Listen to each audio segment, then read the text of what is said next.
I saw myself and continue to see myself in relationship to other women's womanhood and how they define femininity, how they define what it is to be a woman, and how they relate to their bodies and when they felt they were women. So when I was like 13 and I had girl breasts, I would walk around topless.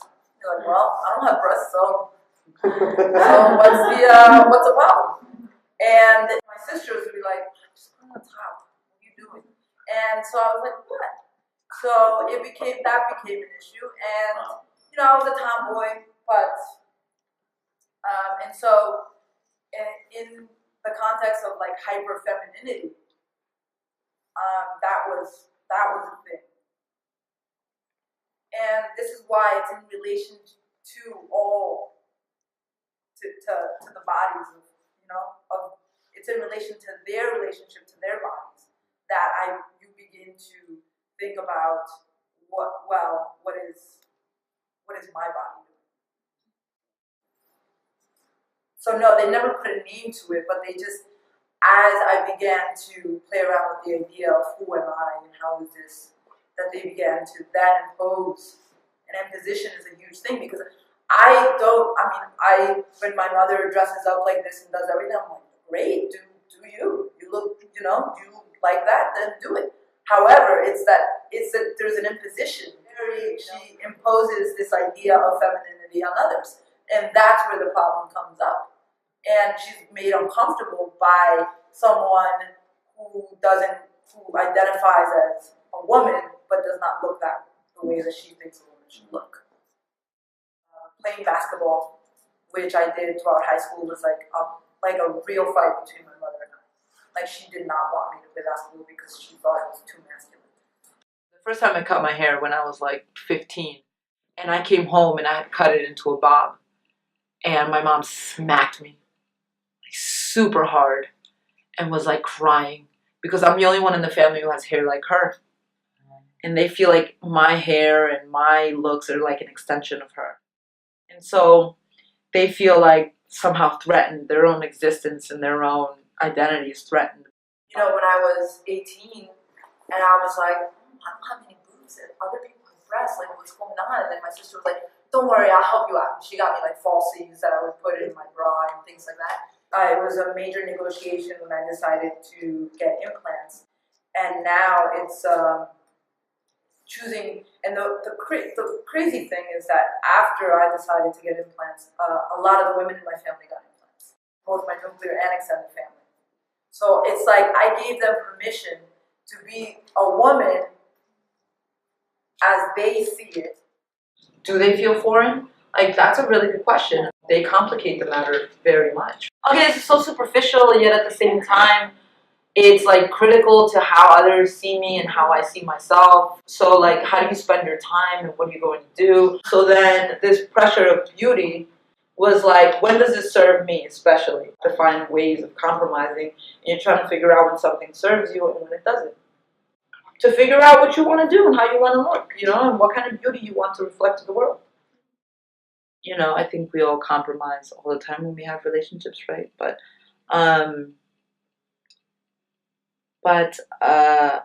after a while, you have to put your foot down. You have to say, but all of that begins with like you finding your own sense of self and what you like and what you don't like. For me, it took me, even to this day, it has taken me a while to be like, sure, why not? Like, my sisters will always be like, oh, wear this, so why don't you try this on, or why don't you do this?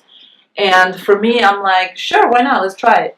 Like, let's do it. But if I don't like it, then I don't do it. But for the most part, like, I'm willing to, play along. I'm willing to, like, beautify myself the way that they see it. But honestly, like, as you grow more and more into yourself and you give less fucks about what they think, you also walk into a different type of beauty that is undeniable. No matter what I do, they consider me beautiful, like, just because of the way that I look, which is like my high cheekbones or my nose structure. It's all these like weird aspects of presentation that are taught to you about what is refinement and what isn't. like being considered beautiful gives you so much more option to opt in or opt out of femininity than saying if you're not considered attractive. If you are not considered attractive, then people kind of like isolate you and shame you. So if you wanted to, on top of it, isolate yourself, like decide that you're not gonna try to beautify yourself, then then you really are like a loner. You know, then you are really choosing that. I feel like being considered attractive is also like a privilege that I have for sure. For a long time, I've had that privilege. Um, Even when I wasn't considered beautiful, I still considered myself beautiful, which then came off as beautiful. You know, like even though, there was a period where I like was pimply or had unibrow or whatever, I still considered myself beautiful, which then forced other people to be like, oh, she finds herself beautiful. So I just grabbed a pair of scissors. I told a friend, this was in September of 2016, the 9th of September of 2016. And we went, I said to her, actually I was going to go alone. And then I told this friend who's a photographer, I'm going to go sleep on the beach and I'm going to cut my hair during sunrise. And I told Zafina. And then I wasn't planning to film it because it was just something that I was like, I got to do this shit now. That's it. I'm just ready to go. I was very impulsive. And I went to Rockaway Beach. And I was with my friend who's a photographer, a Russian photographer, who's filmed also me like that same day. My best friend buzzed my hair and she filmed me cleaning it up. And no motherfucker is gonna tell me that they're gonna put fear in me and not let me do this one thing that I've like decided that I want to do. I was so like on a natural high about the idea of releasing my hair that I was like just up the whole night until the sun started coming up and I cut my hair. So I think that sometimes like as an artist, impulse is so important, right? And that was all. I didn't write that out. I didn't think about it. I was like, this is what I'm going to do. Sure. With my sisters, they are, especially like my little sister, for example, she's just more and more like she's communicated how like in awe she is of my growth to myself. And I think that that's the real work, right? When you go deeper within yourself, all these things about how you wear your hair, how you do these things, whether or not you're refined, how you sit, it shows, it comes through. And that deep sense of what they call refinement is just a deeper sense of yourself. So whether you sit with your legs spread apart or whether you sit some other way, if it is you, if it is like intrinsically you, and it comes out from a confidence that is so deep within, like they question themselves. It's interesting because the ones that are like hyper feminine also live vicariously through everything that I do. Mm-hmm. So they're supportive, and a lot of times even with like filming, in the filming process, like I was saying, like I discovered so many things. At one point we were sitting around, when you saw all the women were sitting around in pajamas and stuff, like at one point in that conversation, in that party, they began to play Never Have I Ever, and one aunt like pretty much comes out to me or to all of us, and people just laugh it off, and I'm like, wait a minute, what the fuck? Like she said, never have I ever been with a woman the way I would like to be. She went like that, and everyone's like, and then they'll start laughing, and they go on to the next. I'm like, could you elaborate, please? Like, you hear that, Rosa? Are you gonna have another kid? I need to fuck first. Well, here's the sex table. And then you have a daycare center. That is now. This is what happens when there's too much of it. Get that baby, que la están asustando estas mujeres. Yeah, she's never seen that many girls. No, lo que ella está sorprendiendo a todas estas mujeres solas. Dice aquí. Sin macho, sin macho. I know it's hard, girl. You gotta stop looking like that, or you're never gonna get what I don't care. I'm not dealing with the same thing. I'm not. Such a Capricorn. No, but I mean this for now. You know, No. That for now. I don't need somebody like to love my song. I'm sorry, but the relationship thing is like annoying to me. Yeah, you go first. Ava went first last time. Now it's your turn, right? Yeah. Okay. You hear everything? Yeah. Yeah? Now my turn. Never have I ever. Never have I ever. Oh, yes. there's not much that I never ever. There's not much. I have never Or had just say things that you want to any try. type of plastic surgery, as you can see.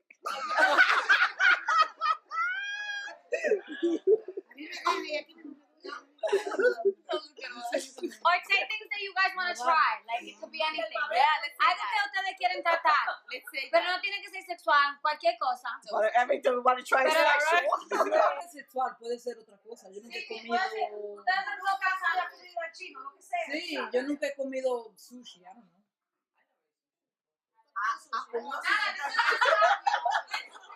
No, nunca he estado con una mujer así como yo quisiera estar. Nunca he estado con una mujer como yo quisiera estar. Eso. Nunca Nunca he estado con una mujer como ella quiere estar. ¿Cómo es eso? Porque nosotros tenemos que saber para poder ser amantes. Para decir, ¿cómo? Nada quiere decir. Sexualmente, hello. Oh, okay. Well, I've already done that. Oh wait, Sexual. wait, but if you agree with her, then you put your hand up. No, if you have done If you've done it, you raise your hand. What else you want to know? Or it could be about a surgery. But I'm saying the surgery is giving ideas. a vagina surgery. I want to go. That's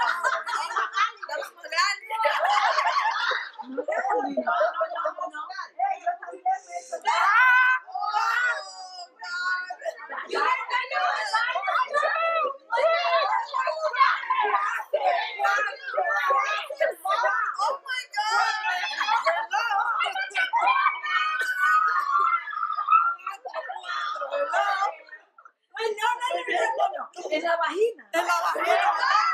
Espérate, ¿qué es lo que se hace? Señorita. Lo hacen chiquito.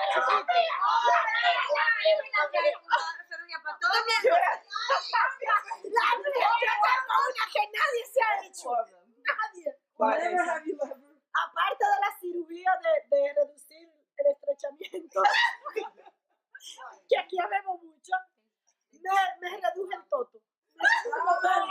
¿Quién se lo ha reducido? Los peces, ya, me lo reduje.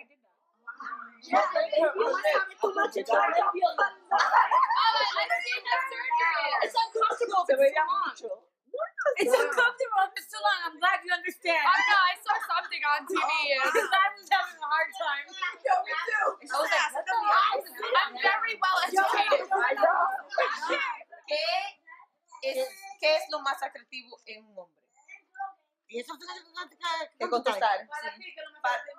Ay, que sea fuerte. Sí. If I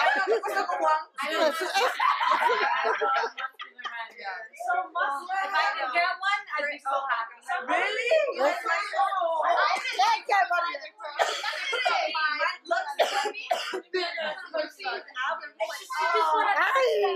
Ay, mamacita,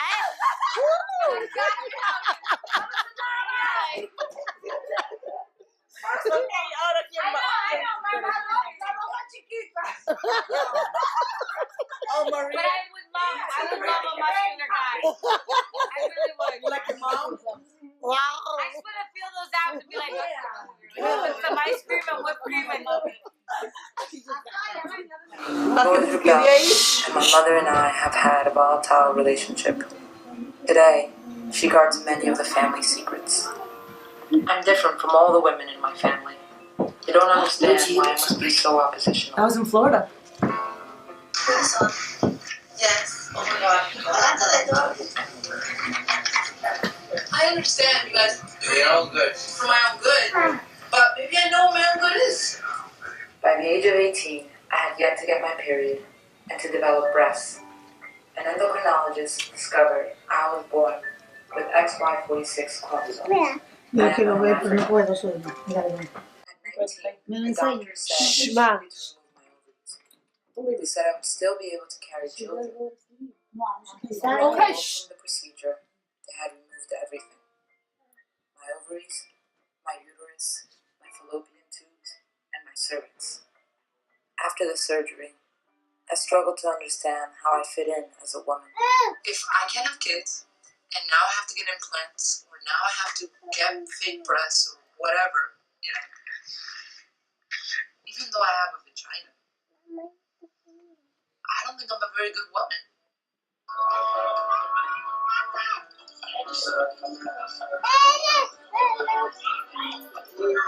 There are all these moments where you can't see yourself. Like you can't stop and think about that moment. If you watch it on screen, then you stop and think about that moment. And that's what I want to do. We're going to show people our story. We're going to show our story to my family. Bye, Noima. Thank you. Good night. She has to wait for me to work. Good night. Thank you. Liz. I love that. That's it. You're gonna get 2 more seconds. They feel, I think, like me cutting my hair and me doing all these things, it's like I go back now and having broken up with Doug and I only date women exclusively, like I'm exclusively dating women now, and they'll be like, oh, so who are you dating now? Like, what is she like? How's it?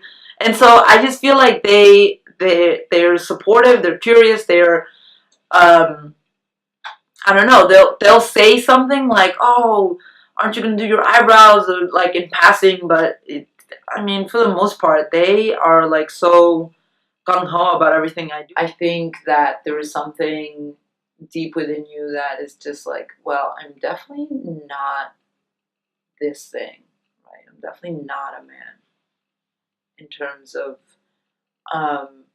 this, how the world sees you and how you see yourself. It's like when I had the option to take hormones, they had asked me like, do you want to take testosterone or estrogen?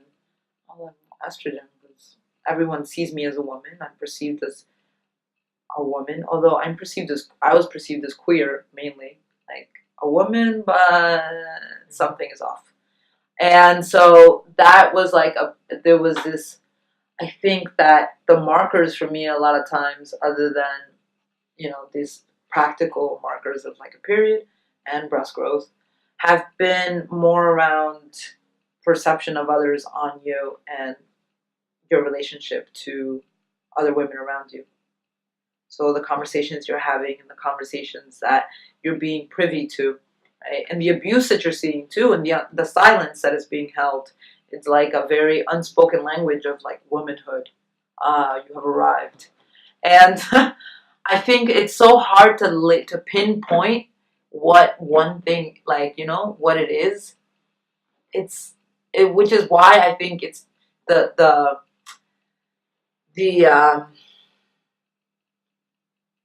urge or the desire to undo the binary is so there, because it just doesn't really make sense. So of course we should undo it, Of course we want to undo this idea of like these rigid constructs, which make no sense, because where the fuck do they come from?